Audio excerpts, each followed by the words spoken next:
그리스도 연합의 의미를 말씀을 드렸습니다. 엔 크리스토, 그리스도 안에서라고 하는 그 말씀의 의미를 할례로부터 추적을 하면서, 할례는 예수 그리스도의 피에 동참하는 것이다. 또 피의 흔적, 예수 그리스도의 피의 흔적을 우리가 갖고 있는 것이다. 세례라고 하는 것은 예수 그리스도와 함께, 예수 그리스도와 함께 죽는다라고 하는 믿음의 공동체 가운데 우리의 믿음을 고백하는 행위다라고 말씀드렸죠. 성령 세례는 구원에 대한 성령의 인치심, 확증의 의미가 있다라고 하는 말씀을 드렸습니다. 세례의 두 단어, 밥토와 밥티조라고 하는 단어가 있는데, 밥토는 물에 담그는 행위를 강조하는 것이라면, 밥티조는 그 담금으로 인하여 변화되는 그 본질적인 속성의 변화에 초점이 맞춰져 있다고 했습니다. 밥토는 우리의 죽음의 방점이 찍혀 있다면, 밥티조는 죽음 이후에 부활의 의미를 내포하고 있다고 말할 수 있을 것입니다. 이것이 고린도전서 10장에 있는 말씀을 통해서 이스라엘 백성들에게 모세에게 속하여 홍해 가운데 침례를 받는 그 모습의 현장의 의미가 예수 그리스도에게 속하여 예수 그리스도 안에서 함께 죽음과 부활을 경험하는 의미가 있다고 말씀드렸습니다. 이스라엘 백성의 죽음은 곧 나의 옛사람의 죽음을 의미하는 것이고, 이스라엘 백성들의 다시 부활함은 바로 우리가 새로운 사람으로서 거듭나는 것을 상징적으로 말하고 있다. 그런 의미에서 우리의 죽음과 부활은 서로 연결된 관계가 있다. 내가 죽을 때 내 안에 사신 예수 그리스도. 그래서 1+1이 2가 아니라 1+1이 1이 되는 원리를 말씀을 드렸습니다. 또한 이것을 다른 말로 그리스도로 옷 입었다. 나의 신분과 지위가 변화되었다. 그리고 접붙임의 원리에 대한 말씀을 통해서 내가 이제 예수 그리스도와 한 몸이 되었다. 그분으로부터 모든 생명을 공급받게 되었다라고 하는 말씀을 드렸죠. 이런 접붙임의 원리, 예수와 한 몸의 관리, 한 몸된 관리를 통하여, 관계를 통하여 내가 예수 그리스도와 함께 죽고 예수 그리스도와 함께 장사되고 예수 그리스도와 함께 부활하고 예수 그리스도와 함께 하늘로 올라가고 또한 예수 그리스도와 함께 또 하나님의 보좌 우편에 앉은 자가 되었다라고 하는 것이 예수 그리스도와 연합됨의 본질적인 의미라고 말씀드렸습니다. 아무리 둘러봐도 나는 정말 하나님 앞에 아무 쓸모짝에도 없는 정말 부직갱이와 같은 존재인데, 그런데 불구하고 우리를 예수를 통하여 우리를 보시는 하나님, 그리고 예수를 통하여 보실 뿐만 아니라 예수 그리스도와 우리의 형제관계, 가족관계, 좀 이따 말씀드릴게요. 가족관계로 우리를 세우셔서 예수 안에 있는 엄청난 기업을 우리도 받을 수 있는, 다른 그것을 그런 권리를 양자됨의 권리라고 말씀드렸습니다. 그 양자됨의 권리를 우리에게 허락하심을 통해서 모든 것을 하나님의 나라를 유업으로 상속받을 수 있는 권리를 우리에게 허락하셨다. 과거로 표현한 이유를 여러분 아시겠죠? 그러므로 여러분, 우리에게 주님과 연합됨이라고 하는 것은 죽음과 부활과 여기만 끝나는 것이 아니라 이 땅에 남겨진 고난과 환난에도 동참하는 것, 탈곡기에 마치 짓이겨지는 것처럼 고통과 아픔이 따를지라도 그것이 성도됨의 모습이요, 또는 그런 과정을 통해 예수님께서 결국 내가 이기었노라, 내가 세상을 이기었노라 선포하심을 통해서 예수 그리스도와 연합된 저와 여러분들 동일하게 나도 이겼다라고 선포해야 된다는 것입니다. 왜 우리에게 하나님은 그러한 고난을 두시는가? 바로 고난과 위로의 하나의 순환구조의 시스템이라고 말씀드렸죠. 고난을 통해서 고난 가운데서 위로를 주시고, 또 위로를 통해서도 또 고난을 이길 수 있는 힘을 주신, 그래 전체 그 모든 상황 가운데 하나님만을 바라보고 의지할 수 있게 하시는 원리를 여러분에게 말씀을 드렸습니다. 자, 그러면 우리를 예수 그리스도의 고난에 동참하는 자요, 그 환란은 꼭 우리에게 필요한 것인가를 좀 더 구체적으로 말씀드리기 원합니다. 좀 내용이 많아가지고 여러분께 좀 빨리 설명드릴게요. 잘 따라오시기 바랍니다. 로마서 5장 3절 4절 말씀, 우리 주보에 있는 말씀 보겠습니다. 로마서 5장 3절 4절.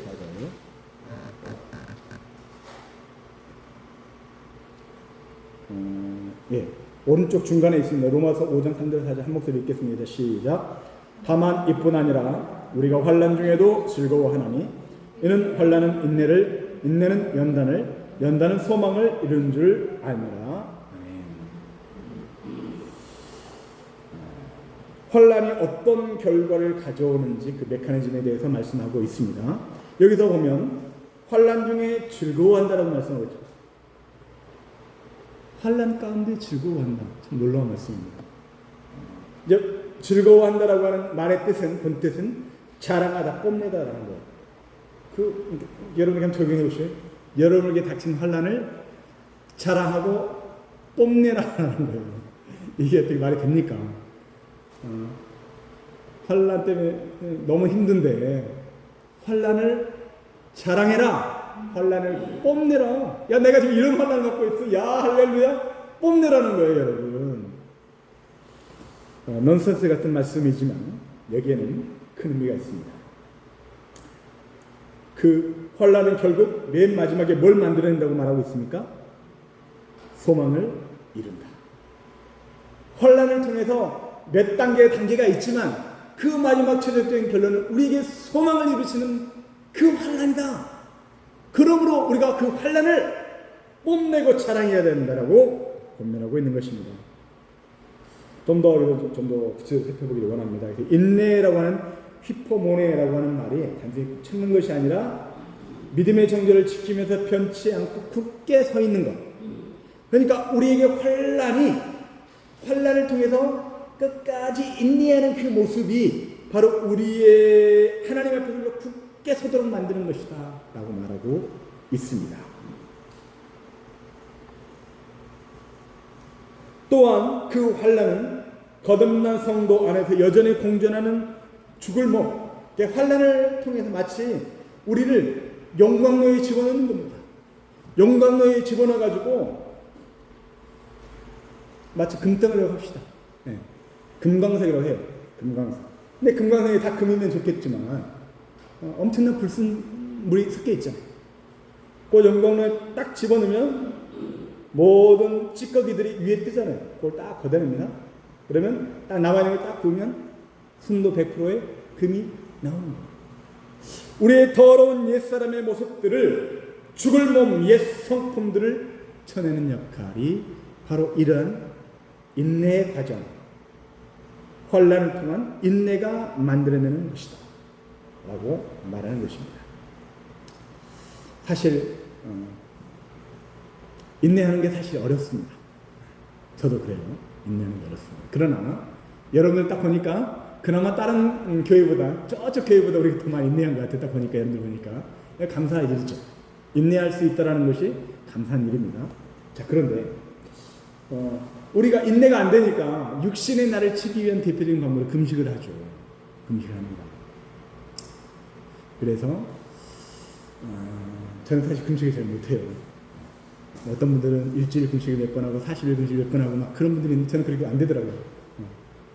근데 어찌 됐던 것 간에 중요한 것은 나를 치는 그 과정 가운데 마치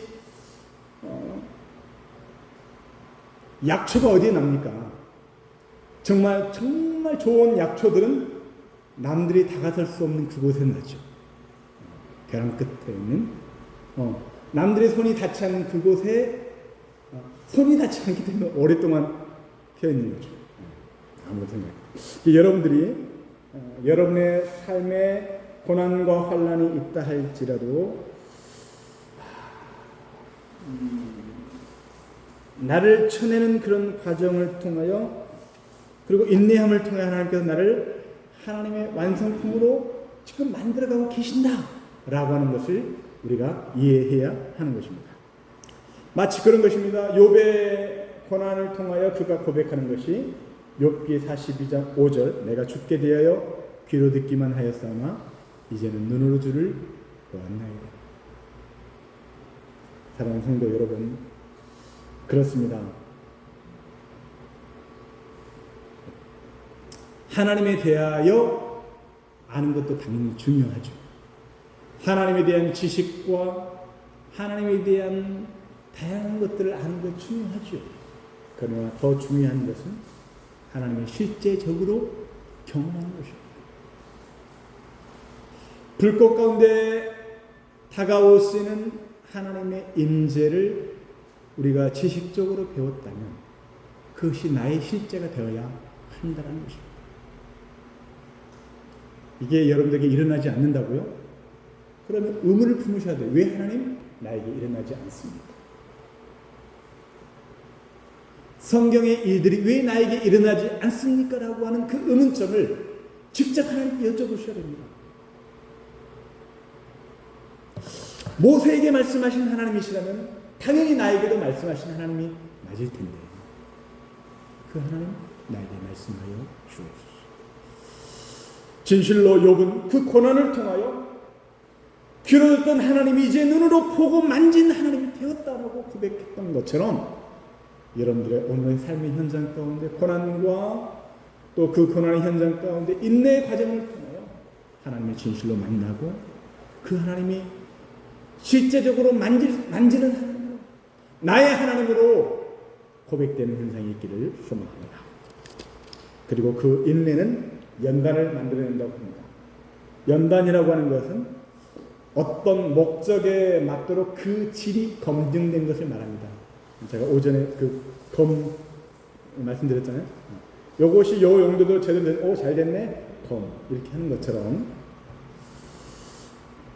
각자에게 하나님께서 의도하시는 바가 있을 거라는 얘기입니다. 교회도 다양한 사역이 있어요. 다양한 사역이 있지만 하나님께서 의도하시는 바대로 그렇게 검증된 여러분들이 될 수 있기를 소망합니다. 그 모든 것이 혼란으로부터 인내가 우리를 연단을 통하여 우리를 검증하시는 하나님인 것을 배우게 되는 것입니다. 그리고 그 다음에는 연단이 우리의 소망으로 이끌어가는 것입니다. 여러분, 우리를 그 환난이 최종적으로 소망으로 이끌어간다면 그 소망을, 그 연단을, 그 환난을, 그 고난을 우리는 자랑할 수 있어야 된다라는 것입니다. 우리는 신자는 환난을 사랑합니다. 신자는 환난을 기뻐합니다. 신자는 환난을 자랑하게 되는 것입니다. 야고보서 1장 12절에 보니까 시험을 참는 자는 복이 있나니 이는 시련을 견뎌낸 자가 주께서 자기를 사랑하는 자들에게 약속하신 생명의 면류관을 얻을 것이기 때문이다. 시험이, 환난이 우리를 생명으로 이끄신다. 여러분, 이 원리를 너무 많이 설명드렸기 때문에 여러분들 다시 한번 설명 안 드려도 아시겠지만, 근데 우리는 자꾸 망각하잖아요. 진짜 환난이 나를 생명으로 이끄는가? 근데 안타깝게도 어떤 사람들 중에는 그 환난으로 인해서 교회를 떠난 자가 있습니다. 그 환난으로 인해서 하나님이 있으면 어찌 이럴 수 있어? 라고 하나님을 조롱하며 교회를 떠나는 분들이 있다는 것입니다. 그러나 저와 여러분들은 어떤 환난이 우리에게 온다 할지라도 이것은 창조주 하나님이 나에 대하여 나보다 더 잘 알고 있기 때문에 그 환난을 통하여 나를 만들어가고 계신다라고 하는 확신을 가지셔야 하는 것입니다. 그런 의미에서 환난은 우리를 생명의 면류관으로 이끄시는 그 소망이 그 환난에 담겨져 있기 때문에 우리에게 주신 환난은 하나님의 배려요, 하나님의 축복이다. 여러분, 묻고 싶습니다. 환난이 여러분들에게 하나님의 배려로 하나님의 축복이라고 느끼십니까? 다시 한번 묻고 싶습니다. 여러분들에게 있는 환난이 하나님의 주신 배려요, 축복이라고 확신하십니다. 진실로 그러하다면 성경이 시험과 환난이 올 때 기뻐하라라고 하신 그 말씀의 의미를 우리가 되새겨야 할 것입니다. 야고보서 1장 2절에 내 형제들은 너희가 여러 가지 시험을 당하거나 온전히 기쁘게 여기라. 베드로전서 4장 12절 이하에 13절에 오히려 너희가 그리스도의 고난에 참여하는 것으로 즐거워하라. 이는 그의 영광을 나타낼 때 너희로 즐거워 기뻐하게 하려 하며, 고난이 고난으로 끝나는 것이 아니라 반드시 그 영광으로 우리에게 임할 것이다. 그러므로 기뻐하고 즐거워하라. 고난과 영광의 메커니즘, 죽음과 생명의 부활의 메커니즘을 여러분이 잘 이해하시면 고난 가운데서 즐거워할 수 있는, 어떠한 염려와 근심과 걱정 가운데에서라도 우리를 하나님의 평강으로 지키시는, 그리하여 우리의 마음과 생각을 지키시는 하나님이라고 하는 빌립보서 4장 6절과 7절의 말씀을 우리는 깨달을 수 있게 되는 것입니다. 하나님은 우리의 문제를 치워내시는 분이 아니시나 그 문제와 환난과 염려거리 가운데서 하나님만을 붙들게 하시는 하나님의 놀라운 배려가 있다라고 하는 사실을 우리가 깨달아야 하는 줄 믿습니다. 자, 그렇다면 진짜 우리에게 환난이 필요한가? 우리에게 환난이 필요한 또 하나의 이유는 예수 그리스도의 증인이며 말씀을 증거하는 책임이 저와 여러분에게 있기 때문이라는 것입니다. 9절, 오늘 본문 9절 후반절에 사도 요한이 반모섬에서 유배당하는 그 환난을 기술하고 있습니다. 9절에 나 요한은 너희 형제요 예수의 환난과 나와 참에 동참하는 자라 하나님의 말씀과 예수를 증언하였으므로 말미암아 반모라는 섬에 있었더니, 하나님의 말씀과 예수를 증거하는 것 때문에 환난을 당하고 있다라고 고백하고 있지요. 이게 바로 성도의 본질적인 모습이라는 것입니다. 세상은 다 한 통속이라고 말씀드렸습니다. 모든 종교, 모든 세상의 원리는 다 한 통속이다. 유독 기독교는 마치 외톨이 섬처럼 떨어져 있는 지역에 위치하고 있다. 마치 그 애굽의 넓은 지경 가운데 고센 땅을 하나님께서 마치 섬처럼 분리해 놓으신 것처럼 그리스도인들은, 교회는 이처럼 세상으로부터 분리되고 철저하게 손가락질 당하는 모든 이들로부터 그런 위치에 있다라고 하는 것입니다. 왜? 하나님의 말씀과 예수의 증거를 인하여. 진실로 여러분들의 하나님의 말씀에 책임감이 있으십니까? 복음에 대한 증거, 예수를 증거하기 위한 마음의 부담감이 있으십니까? 그렇다면 당연히 세상으로부터 핍박과 손가락질을 당할 수밖에 없는 위치에 있는 것이고, 그것이 우리를 향한 하나님의 환난의 필요성, 그리고 그것을 통해 하나님께서 그 환난을 통해서 예비하신 하나님 놀라운 축복이 예비되고 있다는 하는 사실을 우리가 배워야 하는 것입니다. 심지어 요한계시록 20장 4절에서는 예수를 증언함과 하나님의 말씀 때문에 목배임을 당한 영혼들에 대한 순교자에 대한 말씀을 하고 있습니다. 우리는 예수 때문에 말씀을 증거하기 위하여 죽음까지라도 자처한 자다 말씀하고 있는 것입니다.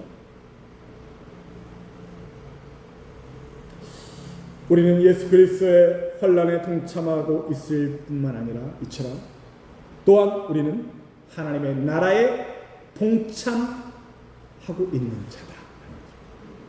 예수의 고난뿐만 아니라 하나님의 나라에 동참하고 있고, 우리가 지난 시간에 배운 것처럼 6절에서 우리를 나라와 제사장으로 삼으실 것이다, 삼으신다 라고 말씀하시지 않으시고 삼으셨다, 과거형으로 말씀하셨다고 말씀을 드렸죠. 우리를 하나님의 나라와 하나님의 제사장으로 삼으셨다, 과거에 우리를 그렇게 만드셨을 뿐만 아니라 그 혈육이 여전히 우리에게 영향을 미칠 것이다 라고 하는 시제를 말씀하고 있습니다. 사랑하는 성도 여러분, 우리는 하나님의 나라에 동참하는 자입니다. 뿐만 아니라 골로새 1장 13절, 그가 우리를 흑암의 권세에서 건져내서 그의 사랑의 아들의 나라로 옮기셨으니 말씀하고 있어요. 야고보서 2장 5절, 내 사랑하는 형제들아 들을지어다 하나님이 세상에서 가난한 자를 택하사 믿음에 부여하게 하시고 또 자기를 사랑하는 자에게 약속하신 나라를 상속으로 받게 하지 아니하셨느냐 말씀하고 있는 것입니다. 이처럼 우리는 하나님 나라에 동참하는 자다. 그러면 이렇게 말할 수 있겠죠? 내가 하나님의 나라다. 뭐라고요? 내가 하나님의 나라다. 그러므로 우리는 헤븐리 선이라고 불릴 수 있는 것입니다. 내가 하나님의 나라다. 내가 있는 곳이 하나님의 나라요. 나의 생각이 하나님의 나라의 생각이요. 나의 방향성이 하나님 나라의 방향성이 되어야 한다. 근데 오늘 본문에 보니까 그 하나님 나라에 동참하는 자들에게 환난과 참음이 요구된다고 말씀하고 있죠. 우리가 시편 110편에 있는 말씀을 보니까 1절 2절에 있는 말씀을 보니까 여호와께서 내 주에게 말씀하시기를 내가 내 원수들로 내 팔판이 되게 하기까지 너는 내 오른쪽에 앉아 있으라 하셨도다. 여호와께서 시온에서부터 주의 권능의 귤을 내 보내시리니 주는 원수들 중에서 다 들이소서. 아멘. 여기서 주님의 권능을 말씀하고 있습니다. 원수들을 그 발 앞에 엎드리게 하시는 주님의 권능의 귤, 영원한 왕권을 가지신 분으로 말씀하고 있죠. 예수 그리스도께서 이처럼 영원한 하나님 나라의 왕권을 가진 자로 영원한 왕으로 세움받았다라고 하는 것은 모든 원수들까지도 통치하신다라고 하는 사실은 예수 그리스도와 연합된 우리들도 그러한 일들이 현실이다라고 하는 것입니다. 내가 하나님의 나라다라고 하는 것은 내가 예수 그리스도와 연합된 자로서 예수 그리스도의 통치권을 나도 동일하게 사용할 수 있는 자다라고 하는 것을 담고 있는 것입니다. 이런 말들이 여러분 어떻게 들리신가요? 궁금합니다. 그냥 목사님 늘상 하는 말이니까 그런가 보다 그렇게 들리십니까? 이것을 진실로 여러분들이 믿음으로 약속으로 받는 분들은 그 나라가 먼 미래가 아니라 지금 여러분에게 있는 참 현실이 될 것입니다. 제가 여러분에게 약속한 게 아니고 하나님이 약속하신 거잖아요. 그러므로 이 약속의 말씀대로 우리는 이 땅 가운데서 원수들까지라도 다스리는 삶, 사단수 귀신 마귀를 예수 그리스도 이름으로 통치하는 삶, 물리치는 삶, 이 땅 가운데서 내 영혼이, 우리의 가정이, 우리의 교회가, 내가 속한 공동체가 하나님의 나라임을 선포하고 우리는 증거해야 되는 것입니다. 그런 성도의 삶이 이 땅에서 천국의 삶을 사는 거예요. 하나님 나라의 삶을 사는 것입니다. 또한 그것은 늘상 강조하는 것처럼 십자가의 원리가 우리 안에 적용된 삶이라는 것입니다. 그러니까 항상 마치 동전의 양면처럼 두 가지 면이 있는 것입니다.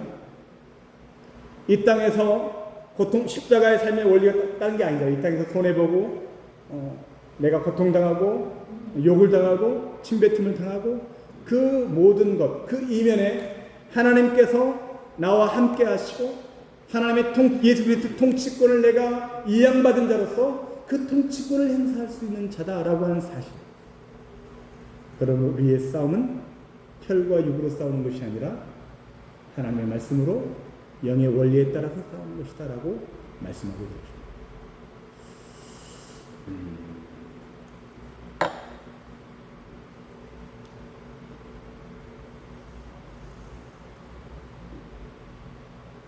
우리는 그것을 다른 말로 들으면 이미와 아직 사이에 놓여 있는 것이죠. 이미 완성된 하나님의 나라 내 안에, 아직 현재 진행형인 하나님의 나라, 그 두 간격을 메꾸는 방식이 뭘까요? 완성된 하나님의 나라, 이루어질 하나님의 나라의 그 간격을 여러분들이 좋아하는 말로 표현할까요? 우리에게 하나님께서 주시겠다고 하는 그 약속, 아직 성취되지 않는 현실, 그 간격을 메꿀 수 있는 방법이 뭐라는 겁니까? 오늘 맨 처음에 강조됐던 것처럼 그게 바로 믿음이다. 믿음. 여러분이 진실로 믿음을 통하여, 다른 말로 예수 그리스도 안에서 완성과 미완성이라고 하는, 현재 진행력이라는 그 간격을 메울 수 있는 것이다. 여러분의 믿음을 통하여 하나님의 나라의 약속이, 하나님께서 우리에게 주겠다라는 모든 위협을 믿음으로 성취할 수 있는 것이다.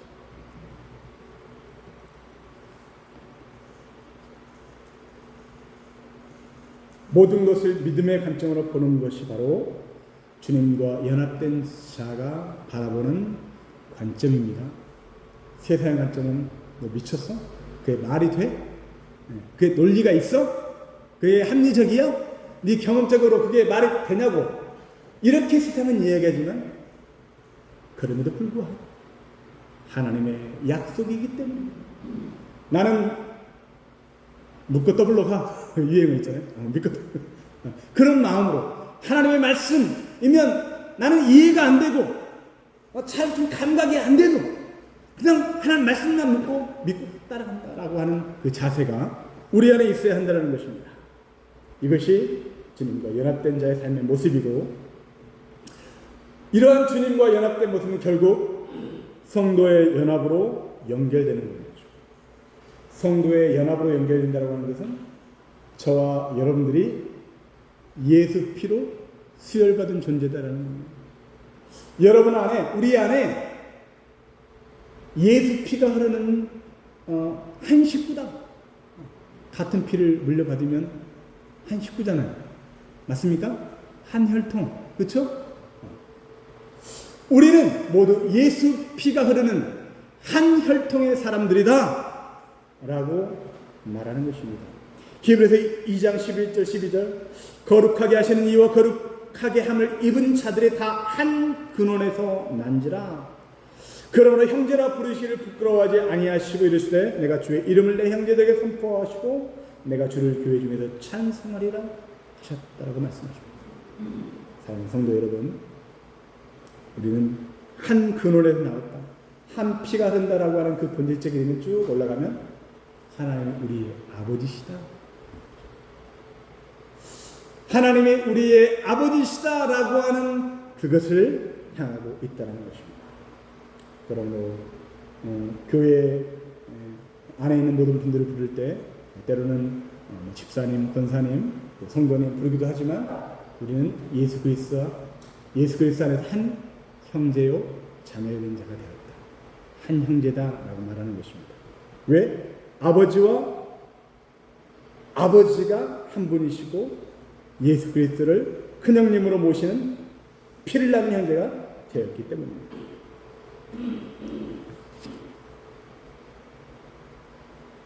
자, 고린도전서 12장 25절 26절 보니까 몸 가운데서 분쟁이 없고 오직 여러 지체가 서로 같이 돌보게 하셨느니라. 만약 한 지체가 고통을 받으면, 지체론에서 중요한 내용이죠. 모든 지체가 함께 고통을 받고 한 지체가 영광을 얻으면 모든 지체가 함께 즐거워하느니라. 한 지체라고 하는 것은 한 몸에 우리 각자가 한 부분을 이룬다는 것입니다. 머리 대신 예수 그리스도가 안에서 우리는 한 몸이 되었다. 그게 교회죠. 그 교회의 지체론입니다.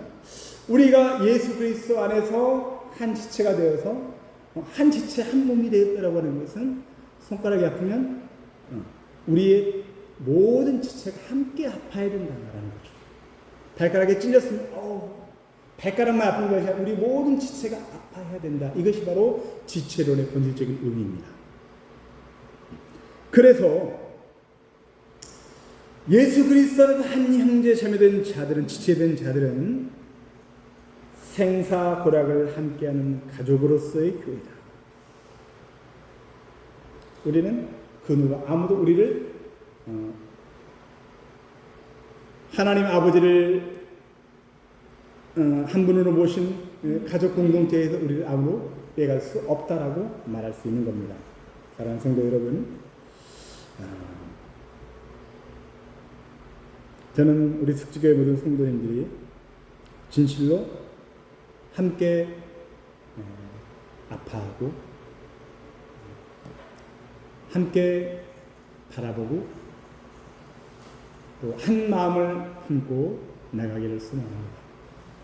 여러분이 아프면 저도 아파하고 우리 모두가 아파하고 그리하여 위하여 기도해 줄 수 있는 나의 가장 소중한 것이라도 떼어줄 수 있는 그런 믿음의 공동체, 믿음의 연합체, 한 몸, 한 지체가 되기를 소망합니다.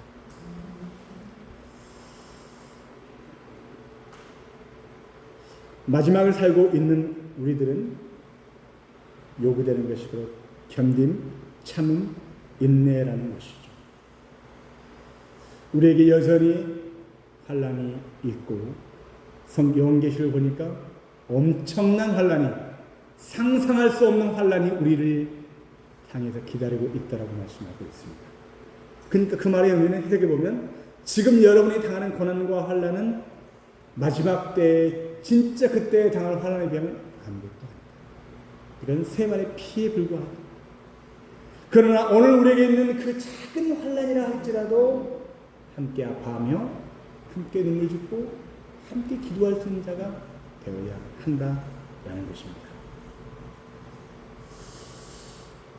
함께 아파할 때 우리가 우리말로 그런 말이 있잖아요. 배추장도 맞들면 맞다. 그렇죠? 말이 안 되는 것 같은데 말이 돼요. 그죠? 고통을 나누는데 고통이 그대로 있지 왜 그게 나누지냐는 거죠. 근데 고통이 강해질 수 있는 그 원리, 바로 지체된 자의 모습이다라는 거죠. 여러분의 아픔을 함께 아파해 주고 함께 기도해 줄 수 있는 믿음의 교회, 예수 그리스도 안에서 형제된 우리 교회가 되기를 소망합니다. 말씀을 마치기를 원합니다. 우리에게는 환난이 필수입니다. 잘 생각해 보시고 왜 환난이 필수입니다. 내가 그만큼 너무나도 어리석은 자다라고 하는 것을 보여주는 것입니다. 그러나 우리의 약함이 있다라고 하는 것은 그 이면에 하나님의 전능하심을 바라볼 수 있는 기회가 주어졌다라고 하는 것입니다. 여러분 환난이 있다 할지라도 그 환난이 여러분의 가장 적합한 환난을 하나님께서 배려를 주신 것이다라고 생각하시고 여러분 가운데 이보다 더한 고난과 환난이 오더라도 믿음으로 예수께서 이미 이기셨다. 예수께서 이미 나 대신 고난을 당하셨다라고 믿음으로 선포하시고 승리하시는